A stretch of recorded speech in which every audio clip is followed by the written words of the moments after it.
landlord. He just used what was left to make a grow site. Shima hopes they have the same jail because the landlord was the one who turned the neighbors in.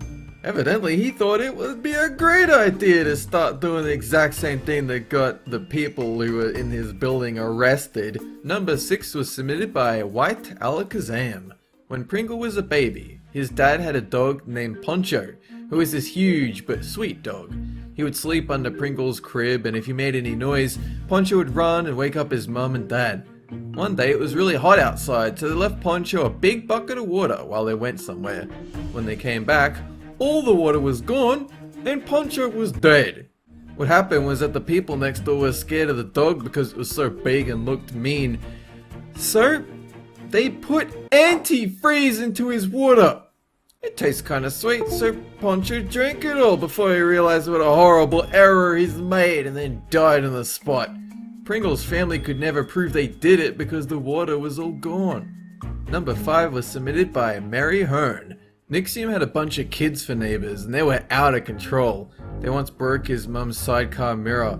When they told the parents told them to fuck off. Almost 3 months ago, his neighbors got a female pit bull puppy. They barely took care of her, leaving her outside in the Las Vegas heat with very little water and food. The kids were rough with her too. They kicked and threw and just abused her. Nixium told the parents about it, and they told him that it was their animal, and they could just do whatever they pleased. One morning, Nixium realized the dog was gone from the yard. He just ignored it, but the day after he smelled an unbearable smell coming from their house. He soon realized it was coming from a trash can that they had conveniently placed close to the fence. Nixium opened it, and of course, the dog was in there, dead. He went and told them to move the trash can, but they ignored him. So he moved it because the smell was going into his room and the whole house. They got mad at him for doing that. Now his parents have a turtle they just leave outside in the sun where the kids play with it as a toy. The neighbors were also careless with their kids. They have a 2-year-old son they left outside in the streets alone. And they got mad at Nixium because he put the kid back in the yard and closed the fence. He did that twice because the little kid was so close to being run over both times. Nixium called the police, but they can't do anything about it because he has no solid proof. My advice to Nixium in that situation was to wait until the kid became a splatter on the pavement. Then you bring in the police and you illustrate, okay, this is what happened. Oh, there you go. Oh, I mean, I was easily prevented, but hey, it's not my responsibility, not my kid, dude. Number 4 was submitted by the Superior Nug Nug. Tolop had horrid neighbors who lived in 2 apartments. His neighbors across the hall were just plain straight from hell. They blasted music every 3 weeks, and Tolop was the only one in the entire building with the nuts to call the police. The neighbors blamed him for it, even though it could have been anyone in the whole damn building who made the call. They were yelling at his door, thrashing into it, and laughing at it. That poor door. Number 3 was submitted by Techno Moxington. This happened 2 years ago to Hellbent and his dad, who were working in the backyard all day. And when they were done, they decided to make a little fire pit. About 10 minutes into their little fire, Hellbent saw their neighbor peek over the fence to see what the smoke was about, then went back into her house. When that happened, Hellbent thought it was nothing. But 10 minutes later, when he went inside his house, he heard a loud knock at the door. It was the fire department. The neighbor called the fire department on them because they made a tiny fire pit. Hellbent and his dad were also forced to put it out, and this got his parents a bit salty. Today that neighbor has moved out, or will move out, because there is a for sale sign in front of their house. Hellbent doesn't think they like them after that. Number 2 is submitted by Gumball RV. So in Emoji's home country of Bulgaria, there lived his ugly old 80-year-old neighbor. In his neighborhood, there is a wall dividing every single house. His grandma likes to let vines grow on the side of their wall, but not the neighbors. The lady knew about it and she hated them. So she climbed up the 10-foot wall and cut the vines. And she continued to do this every time they grew back. But it gets so much worse. Emoji's grandma loves animals and had 3 cats, 2 of them babies. The mum would climb up the wall and venture out like any normal cat. But the crazy lady set up a trap and caught her. The other neighbors had dogs that would eat anything that goes in the yard. The old lady then fed their pet cats to the dogs. The two babies were now left alone with no mother. And one day, the old lady caught them, and after that, Emoji and his family never saw them again. Even worse, she blamed it on his grandpa. This has happened to almost every pet Emoji's grandma has had during the time they were neighbors. So story number 1 was submitted by me, and this happened I think about a year ago, and it still pisses me off. I was in a building that had about 10 floors, quite a few number of tenants, and me and Gooby were just kind of lounging around minding our own business, asleep I think, and then the fire alarm went off. And so we were scrambling all over the fucking apartment, you know, grabbing some shit, trying to get the cat into her fucking box. She just would not get in the box. She's just being a pain in the ass. And then finally, we managed it and went out the front of the building with everyone else, and we were waiting, you know, oh my god, there's a fire, everyone's gonna die. And then the firemen came, and then they left, and I asked them, hey, what happened? They were like, oh, one of your neighbors was smoking outside, and they must have left it and not put it out, and so it triggered the alarm. I'm like, what? It's stupid! And so we all had to get up at 3 a.m. and wait for like an hour in morbid terror. That's not the worst part. The worst part is while I was looking for my cat, my keys fell off my chain and I was locked out of my apartment all night because the real estate that had the backup keys weren't open until 9 a.m. And so Gooby and I luckily met a neighbor that let us stay over there for the night. And then we went out, we got some breakfast, we came back, got the spare key and got inside. All because some dickhead, probably helping, didn't put out their fucking cigarette. Huge thanks to the folks of the Planet Dolans subreddit for submitting their stories. We have another question for you.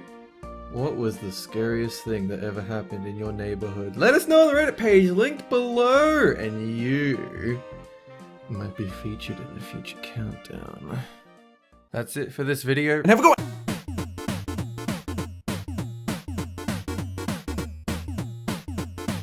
Eventually, his roommate did trip the trap by breaking through the locked door and got stabbed by a kitchen knife. He then tried to log on to Hellbent's PC before passing out from the pain.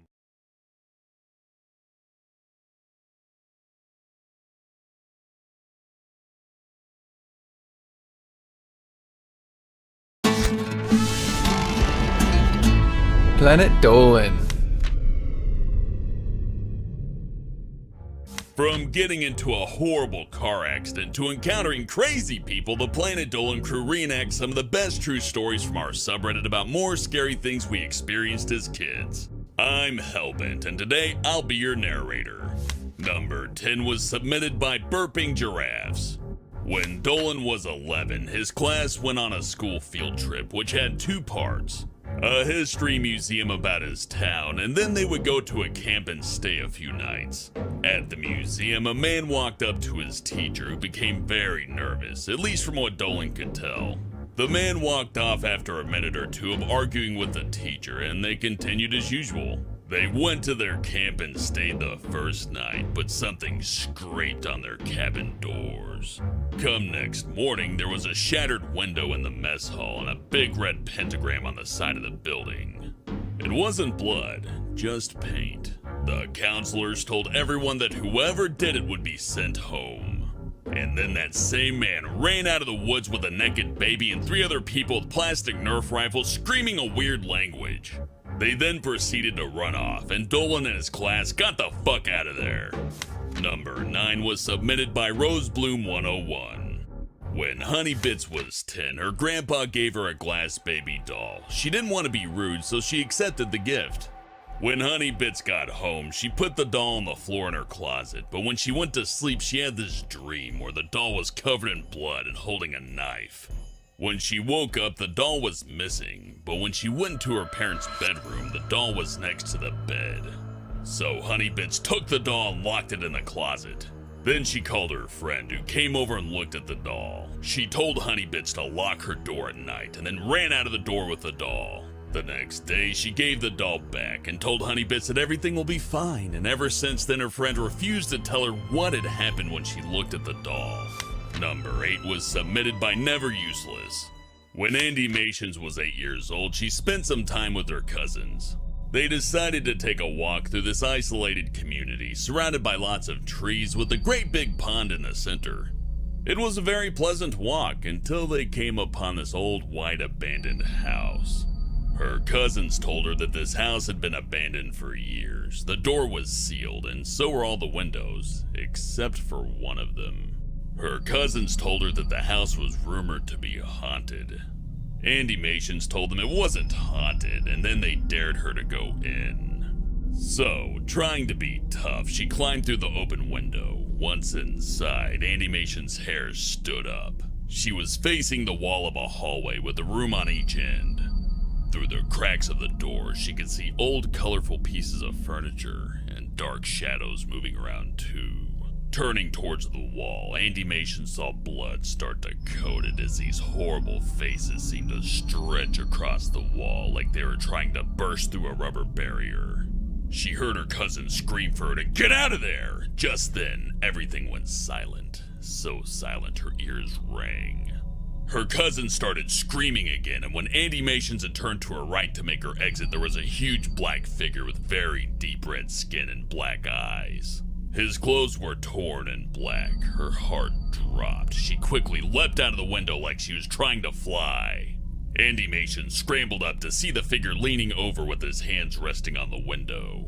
All of them ran all the way back home. Andy Mations kept turning back to see if it was following them, until her and her cousins ran straight to their mom, screaming. They all prayed together. Andy Mations never saw that demon thing again, but ever since then she's been absolutely petrified of ghosts. Number 7 was submitted by That Reddit Guy 123.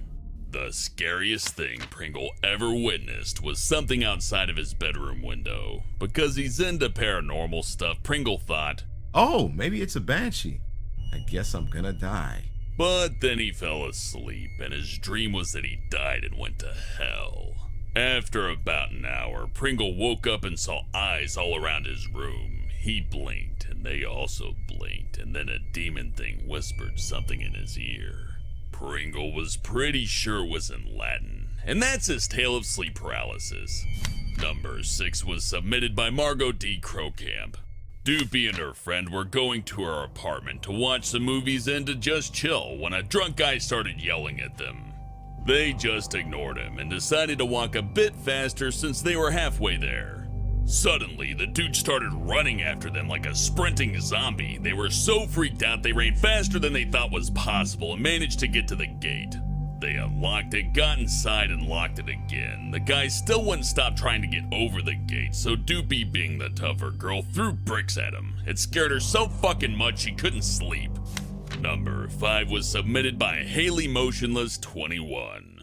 Back on the night before Shima's 8th birthday, she was at a party for one of the daughters of her mom's friend. They stayed for a while, and around 9 p.m. or so, her mother wanted to go home. The friend of Shima's mom offered to take them home along with her daughter and a friend from the party. They left around 10:30 and had only been driving 5 minutes when everything went black. Before she opened her eyes, Shima heard screams. There was shattered glass and blood, and her mom was crying and asking if she was okay. Being 8, Shima had no idea what was going on. Her mom told her to not look around and not to move. The next thing Shima remembered was looking in the back seat at their friend from the party and seeing her arms ripped open and mangled with large glass shards. She was covered in blood. Once the police and paramedics arrived, they were told to get out of the car and go toward the ambulance. Shima looked at the wreck and saw the van crushed on the side their friend from the party was sitting and a red pickup truck in the trees. The driver who hit them went through a red light and had a blood alcohol content of 0.10. The officer also said that the driver came pretty close to hitting the gas tank for the car and that they all could have died. Number 4 was submitted by Shadow Beast 423. When Dolan's brother was 10, his family had recently moved into a house and had lived there for a few months. It was the first time he didn't have to share a room with his brother. At first, Dolan's brother would leave the door to his room open at night and just ignore the creepy dark hallway until he fell asleep. One night, though, he woke up and looked at the wall of the hallway, and there on the wall was a white figure that looked kind of like a woman in a nightgown. He asked, "Mom?" but got no reply. It just stood there and didn't move. Because he had a deathly fear of ghosts, for some reason, Dolan's brother thought the best idea was to walk into it head on to see what it was. After doing that, he realized that it was moonlight perfectly projecting itself into a human figure onto the wall. Even though it was only moonlight, he still keeps his bedroom door closed to this day because he doesn't want to see that hallway at night anymore. It also didn't help recently when his neighborhood friends had told him that they'd seen the same kind of thing in their houses in the past couple of years. Number 3 was submitted by Uziel Perez 2002. About a year ago, during summer, Melissa would constantly get up late at night to watch TV downstairs. But to do this, she had to wait for her parents to fall asleep. Her family consists of her dad, mom, and 2 brothers. Her older brother was sleeping in the same room as Melissa, and her dad, mom, and little brother were all in the other room. So, one night, when they were asleep, she sneaked downstairs. But when she reached the bottom, Melissa saw what she thought was her dad watching TV with his back turned to her. She went back upstairs, but as she went up, Melissa noticed that her parents' bedroom door was open. Her mom always wanted it closed, so she decided to go close it and noticed her dad was in the room, sleeping next to her mom. So that brings up the question, who the fuck was the person downstairs? Melissa quickly woke up her parents, and when they went downstairs to take a look, no one was there. Number 2 was submitted by Skelly Lizard 24. When Tolop was little, he used to be afraid of his closet, but he was always too lazy to shut the closet door. But one night, he had a hard time sleeping. So he had his eyes half shut, trying to sleep, and then out of the closet came an arm. It was kind of greenish with a big hand, and it was reaching for him. Tolop opened his eyes, thinking he was dreaming, and it retreated into the closet. He freaked out, but kept opening and closing his eyes. The hand reached the side of his bed and kept coming, even when his eyes were open. Tolop screamed loudly, and the arm curled back into the closet. He spent the rest of the night sleeping in the bathroom. What's the scariest thing I experienced as a kid? As a kid, I always loved amusement parks. The rides, the food, the prizes, the weirdos. It's a good time all around. Problem is, as a kid, you don't get to ride all the really fun stuff. You're just a little bit too short. One day, I had enough of all the dumb rules, so I snuck past the guy who checked your height and got into line on a really big ride. So about this ride, it wasn't anything too fancy. It just shot you up in the air about 200 stories, then slowly let you down. I was really excited. It was the tallest ride there. You could see the entire city from the top. It was gonna be beautiful. So I got on, pulled the bar over me, and just got ready for a good time. It was gonna be exciting. Turns out the ride was a little bit more exciting than I bargained for. As I got in and it shot me up into the air, I noticed that the restraint wasn't quite restraining me. As the ride shot up into the air, I was slowly slipping out from under the restraint, and I just had to hold on for dear life, hoping that I wouldn't slip out. Of course, nobody noticed my struggle, as we were already about 100 stories in the air. Nobody was paying attention anyways. So there I was, holding on for dear life as the ride shot up and down and up and down and up and down.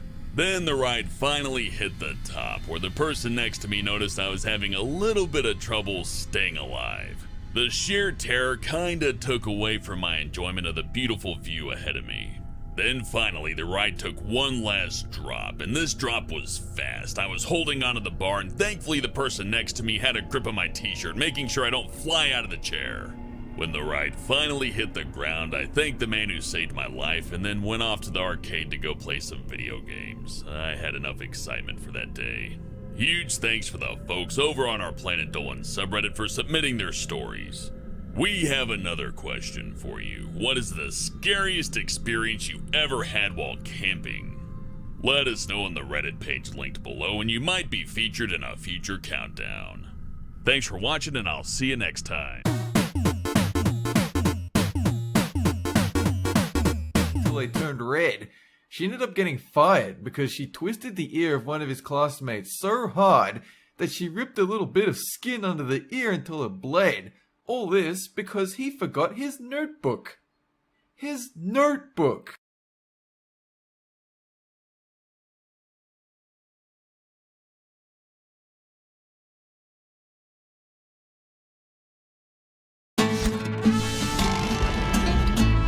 Planet Dolan. From subtle signals to hiding cheat sheets in sneaky spots, the Planet Dolan crew reenacts some of the best true stories from our subreddit about more of the best ways we've cheated on tests. I'm Melissa, and today I'll be your narrator. Number 10 was submitted by Donovan the Jarhead. In Gooby's senior year of high school, her final was coming up, and she knew she wasn't going to pass. Luckily for Gooby, her teacher gave out a practice test that had a bit of the answers from the exam, so she decided to Google all of the answers. 3 days before the exam, Gooby wrapped gauze around her arm to make it look like she messed it up, and so it wouldn't look weird having gauze around her arm right on the day of the test. That day, she sat in her truck, writing down all of the questions and answers on her arm, and wrapped gauze around it again. When she took the finals, Gooby pulled back the gauze to look at the answers, and if her teacher ever looked up, she would just rub her arm to make it look like it was irritated. She didn't get caught and passed the test with an 86. Number 9 was submitted by star54592. Andy Mations had a huge test, and no one studied at all, so the entire class was screwed. The test was so hard it lasted for 2 days, so she copied the questions on a piece of paper during the test and wrote down the test name. She Googled it later that day and found the answers to the test online, then copied the answers onto a piece of paper and stuck it in her glasses case. Typically, Andy Mations wore glasses and had the case open during class, so the teacher didn't question anything.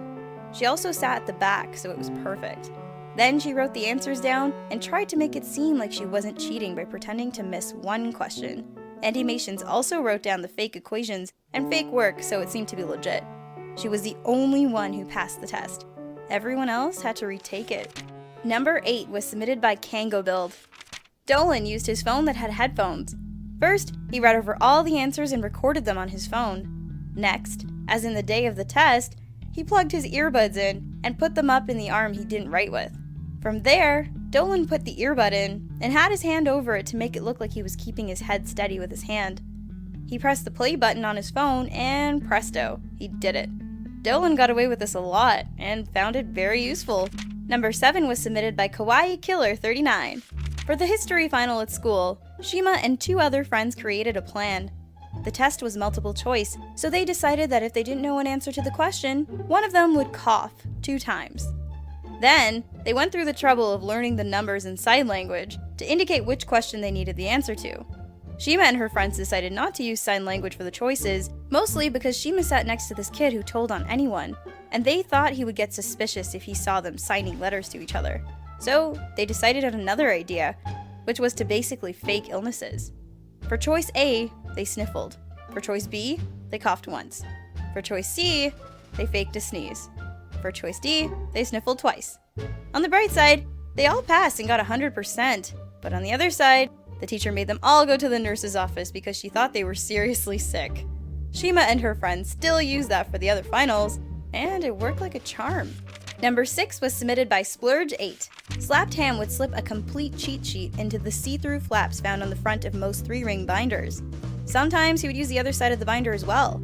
Then he would put the binder under his desk like his class was told to do, then put his head down like he was reading the questions. Slapped Ham would just read off the cheat sheet in between his feet, and it worked every time. Number 5 was submitted by Sir Who Camps a Lot. Spinal Palm has a pen that is partially transparent at the point where people usually hold it, and it was also very easy to open. So he just rolled some paper with notes inside around the ink holder and just took a look whenever he wanted. He's also failed a few tests which his friends passed, so Spinal Palm asked them for their tests and redid it with his friends' tests under his. For easy cheating, he got a B, because the grade dropped from an A because he failed the first time. Spinal Palm and his friend have also swapped their tests during another one. Their chemistry teacher was the most oblivious teacher, so they easily did it. If his friend didn't know something, or when Spinal Palm didn't, they'd simply switch their tests.